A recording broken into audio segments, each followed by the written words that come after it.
Hi, welcome back to the Dream Invitation. This is April Chummar, and this is your fourth video on the Dream course. I'm so excited that you're back, that you are here to learn more about dreams. Today is really fun. I've invited my best friend Kelly on a Zoom with me, and we are going to discuss a dream that she had a few months ago. We're going to talk about it together. We're going to use the DREAM, and we're going to dissect the dream, looking at the different symbols and what they might mean, and even looking back at what has happened since she had that dream and how the Lord has used it in her life to communicate his heart towards her. And so I hope that you enjoy this, and I hope that it really helps you understand how to dissect your dream. And hopefully you'll also see that bouncing it off of another godly person, another person that hears from the Lord, is a great way to help you even gain revelation in understanding your dream.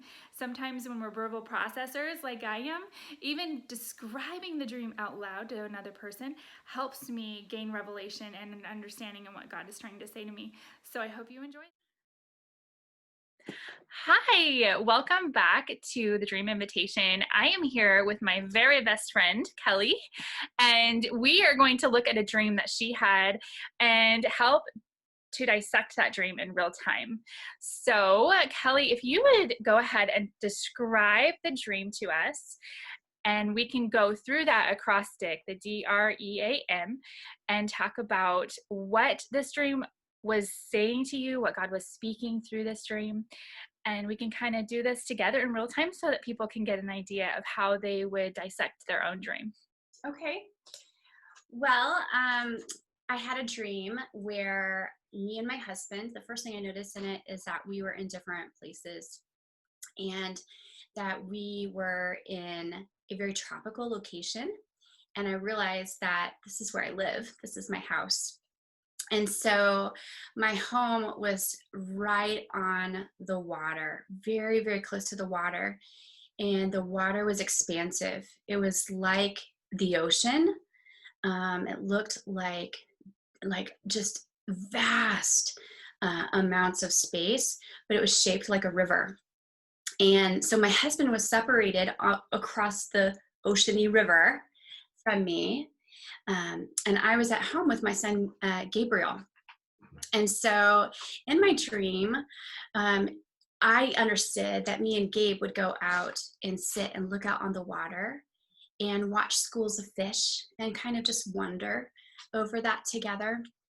And there was this little, like a porch stamp size stoop that we would sit on, a cement slab that would just sit right there by the water. And today, as I was sitting there and Gabe was sitting with me, we noticed there was more in the water than just a school of fish. There was actually larger animals in the water. And I pointed out to my son, look, Gabe, there's a dolphin over there. And then there was many dolphins. And we were starting to really be gripped with how special this was. And I was looking out and I saw a humpback whale.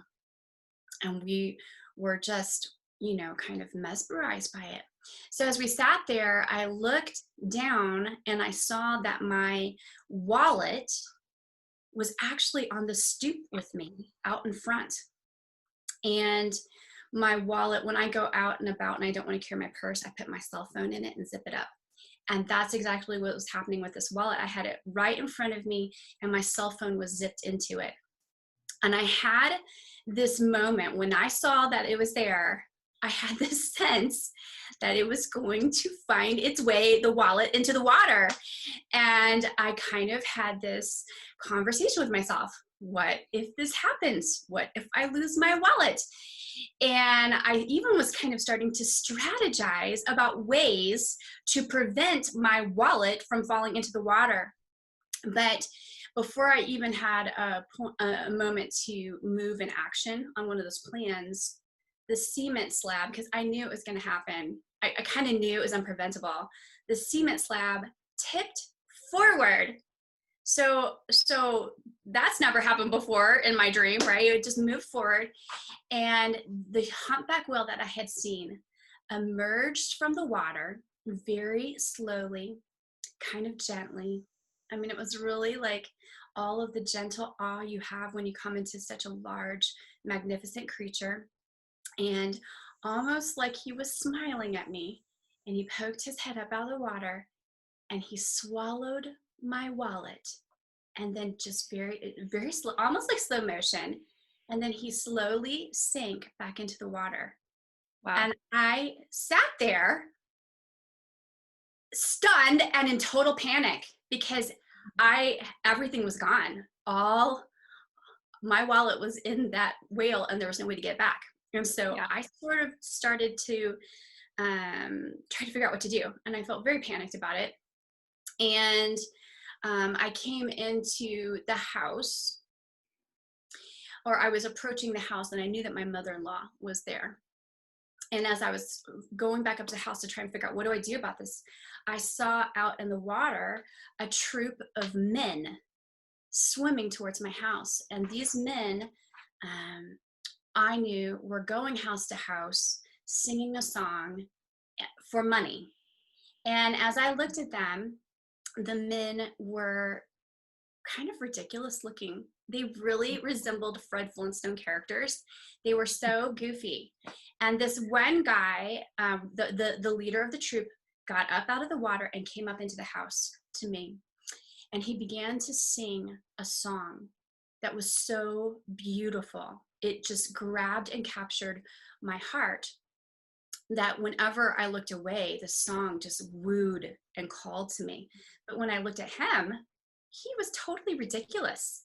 He had like cockeyed feather and a cockeyed loincloth and a big kind of tubby tummy and a squared. I mean, he just looked crazy. It was ridiculous.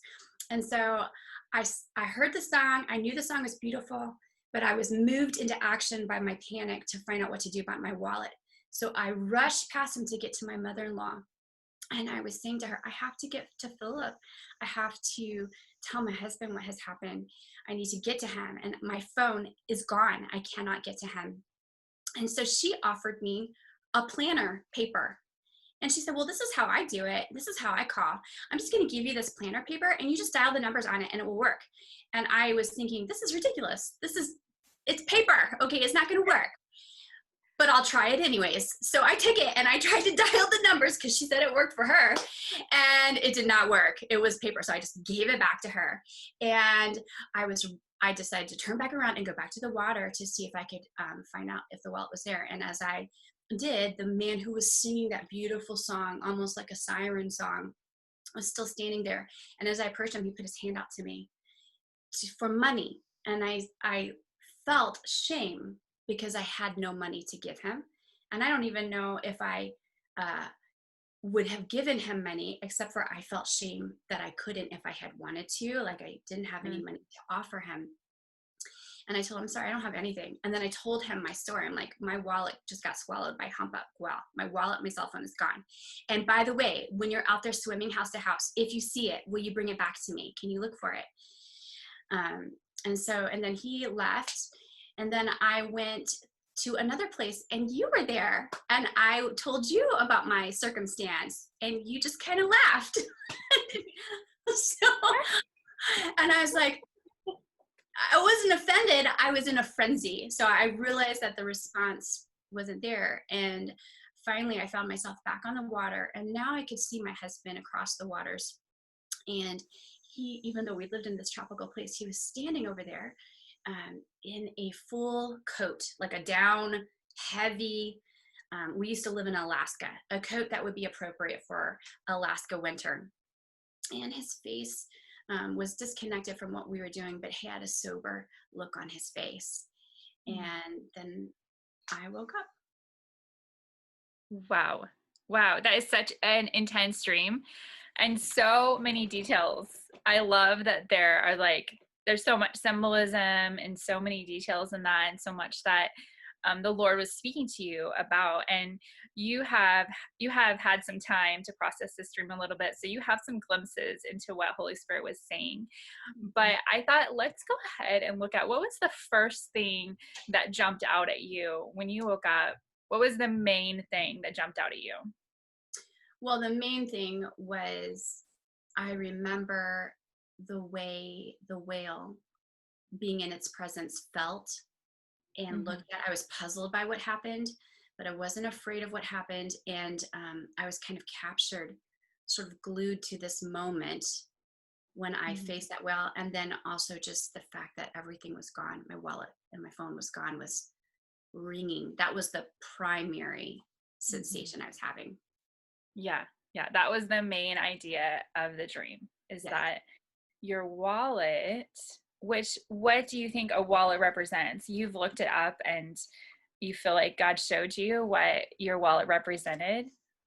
Well, to me, it just was all my resource and finances, but not only finances. It felt like it represented all my resource because even my phone, which is my voice and Yes. my ability to communicate, was in my wallet. So my voice was even a part of the resource that my wallet represented. Um, all of that was lost to the whale. Yes. Now you say lost, but a lot of times things that happen in real life are like, that would be devastating in real life if a whale actually ate your wallet, right?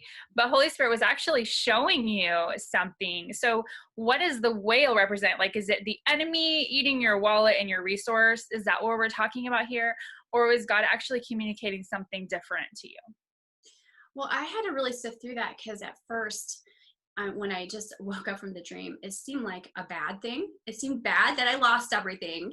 It seemed bad also that a whale, because the first story I thought of was Jonah.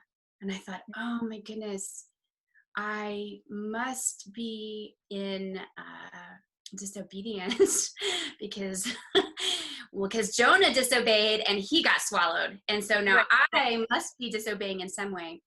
But interestingly, before I had this dream, and I really feel like this had something to do with it.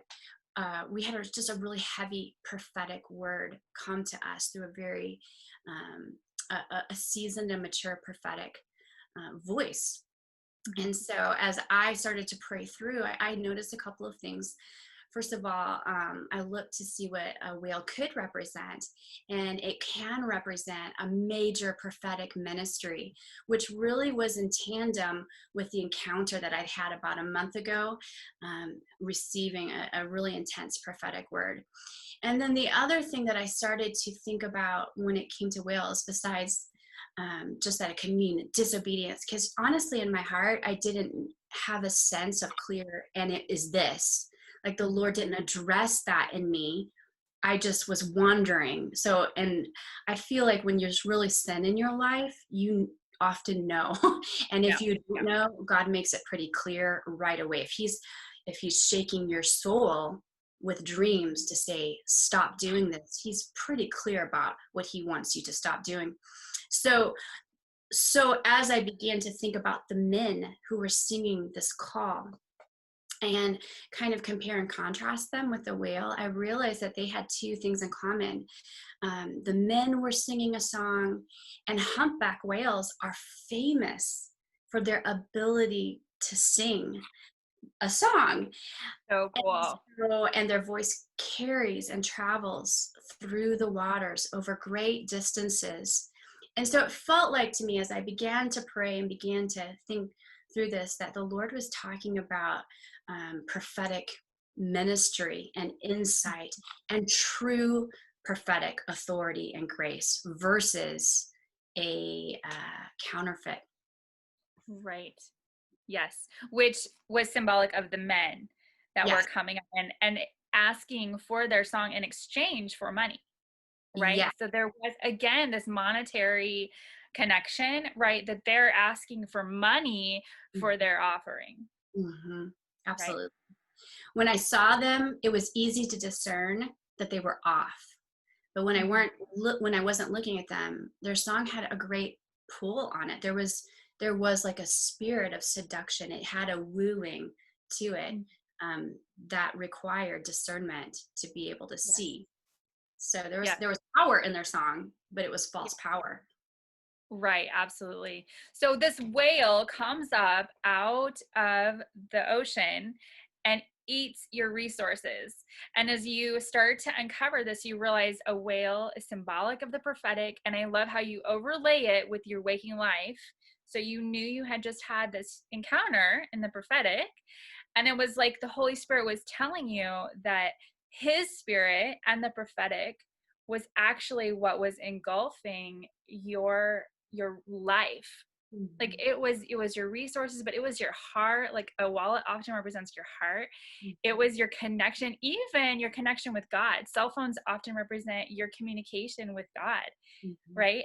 And what our audience doesn't know is that you are a prophetic musician, I that am. you are a worship leader, and a very prophetic worship leader.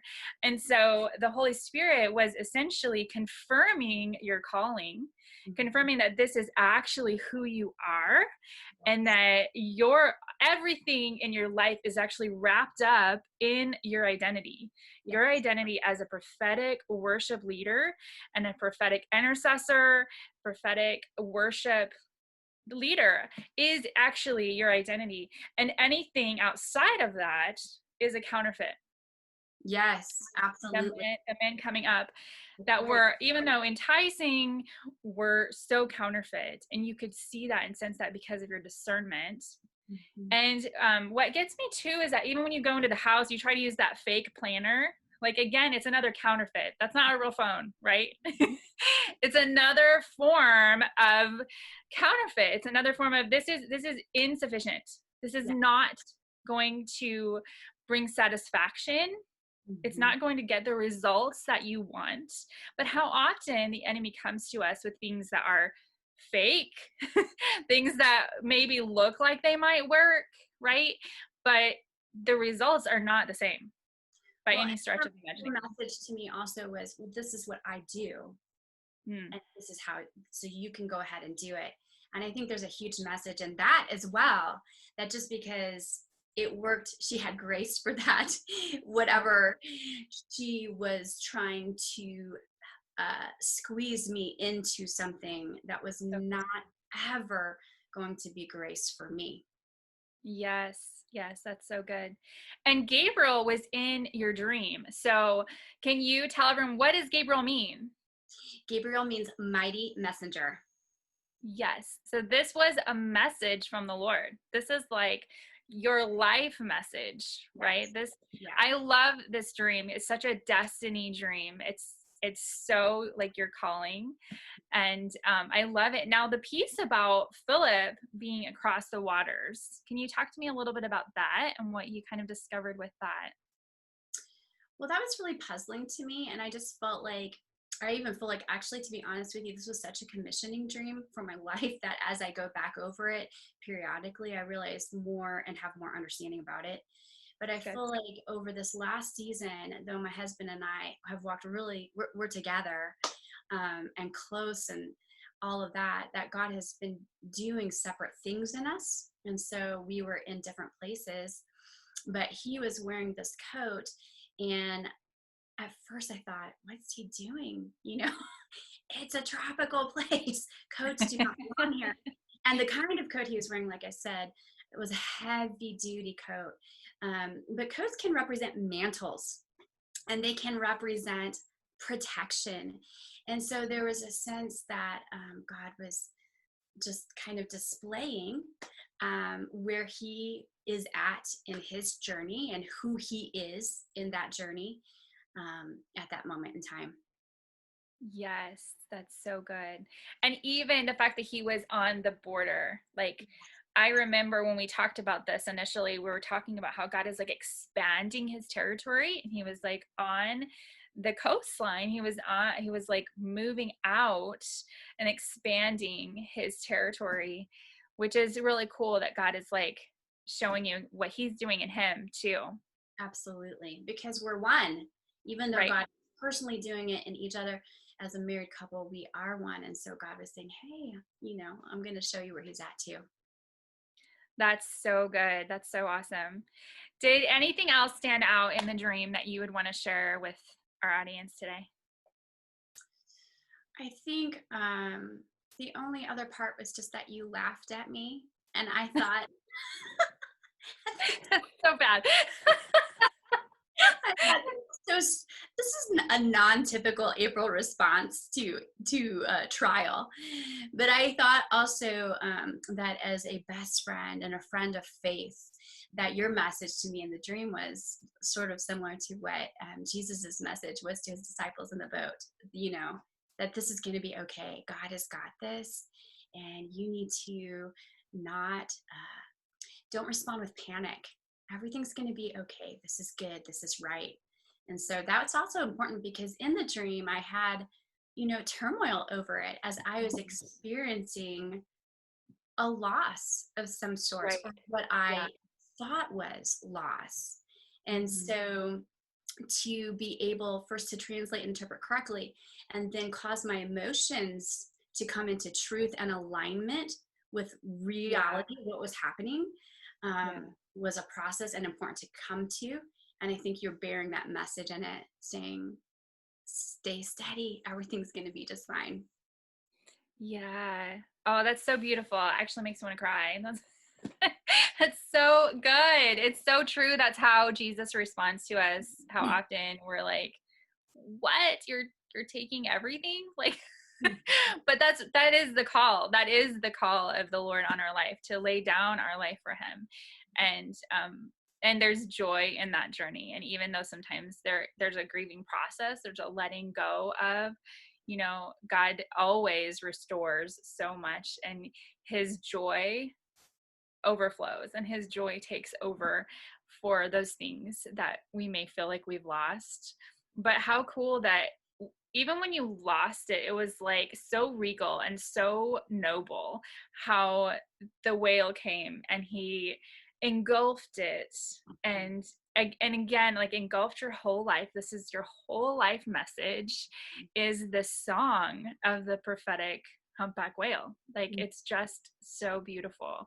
And I love that they're even symbolic of that it was specific, how specific of God to make it a humpback whale, which they're the ones that have this song, right? Absolutely. That's so cool. I love that. Well, I am super excited. I hope that actually really helped people know how to dissect a dream and look up the symbolism. And you could go further. You could look up what color coat Philip had. Do you remember that? I feel like it was like orange, right? I can't, what? I don't recall actually. So that would be another thing that people could look up, was what color was the coat? What was God saying even through that? And if you don't remember, maybe that wasn't significant. But I was just thinking that there are other symbols that people can look up, and sometimes those are clues that point to the main message. But you clearly understood what God was saying, even through those. I mean, obviously the whale was the big key here, understanding what the whale was and what it represented. And then the other pieces add to those layers of understanding what God was saying through that dream. So in the acrostic that the Lord gave me, so we would write out the dream or document it, which you did via voice. And then you would, you would write the revelation. So we just did that. We dissected what the Holy Spirit had been speaking to you, what the symbolism would mean. And we talked about the different emotions. That's the E, the emotions in the dream. And even my emotion in the dream, right? What that represented and what that meant. And DREA is the application. So how have you applied this to your life? I know, but for our audience to see. Well, I think that I came into a time of just total surrender is what it led me into this place of surrender, which is hard to define as a certain act, but it changed my paradigm. It changed my mode of operation, and I began to flow with the things that God was saying. Yes, instead of resist them, right? Where it's a mindset shift. Often our application isn't like, okay, go here and do this, right? You were already moving in the prophetic. You were already a prophetic worship leader. You were already doing those things. And so it's almost like a little shift of our mindset, and the Holy Spirit's like bumping the rudder, right? Like pulling us back into how we view things. Even if you look at the idea of sonship versus adoption, like they may do the same thing. A son or a slave may do the same act, right? They may sweep the house, but a slave sweeps the house because he is afraid his master's going to get mad at him, right? A son sweeps the house because he has ownership and he loves the house. So the mindset is different, even though the application may look similar. The actual mindset and understanding is totally different. So a lot of times in our dreams, we may not necessarily change, when we say application, change everything that we're doing, right? But it's a mindset that the Holy Spirit is shifting and helping us move into correct mindset. So, and I think that's probably the application in your particular dream here. I would say one more thing is that because the dream had a weightiness about it that to me felt like a commissioning into the next level of a season, it also helped me to interpret every time God speaks and gives revelation that's tested. And so in that moment of testing, it was also what I held on to during that time of challenge over it until we moved into that fullness, that full mature moment of the next season. Yeah, that's so good. That's really good. And then the last part is M. So that is the manifestation of the dream. So what I encourage people to do is go back at some point, and it's kind of what we're doing now, because you had that dream a year ago, maybe. You Yes. had it several months ago. Mhm. And so essentially it's going back and saying, okay, how did this dream manifest? And like you just said, the Lord actually manifested it in your life by bringing you through that season and helping you process that season. And how beautiful that you can look back now and see the wisdom and how the Holy Spirit downloaded that to you so that you could process over the next few months. And how interesting to me that you could have just been like, that was a weird dream, a whale ate my wallet, and just dismissed it. But I think it so behooves us to look into our dreams and ask Holy Spirit, what are you saying here? And how much wisdom you gained from just asking that simple question to the Lord. Absolutely. Absolutely. So I just love that. Thank you so much, Kelly, for being on here with me, and for letting us into dreams are very personal, and for letting us into that dream and letting us into your heart in that way. And I just appreciate you so much. And I love what you carry in the spirit and what you carry for the kingdom. And so thank you so much for being on here with us. And thank you all of you for watching this course and for learning to discover more about your dreams. We'll see you next time. And that, my friends, wraps up our Dream Invitation course. I hope and I pray that the Lord has used this in your life to speak to you, to bring revelation to you, to bless your heart. And most of all, I hope that you're going to be able to work with the Lord in the invitation to communicate with Him and connect with Him and to understand your dreams and to even help other people understand their dreams. So I hope and pray that this has been an amazing blessing for you. If you would like to know more about my ministry or just communicate with me, I want to offer that. My name is April Chummar, and my email address is the same, april@chummar.com. And we're going to put up a slide here so that you can see it. And I want you to feel free to contact me. Also, if you're looking at those leather journals and you're interested in getting one of those, please feel free to contact me and I will help you out with that. Thank you so much for joining me. God bless you.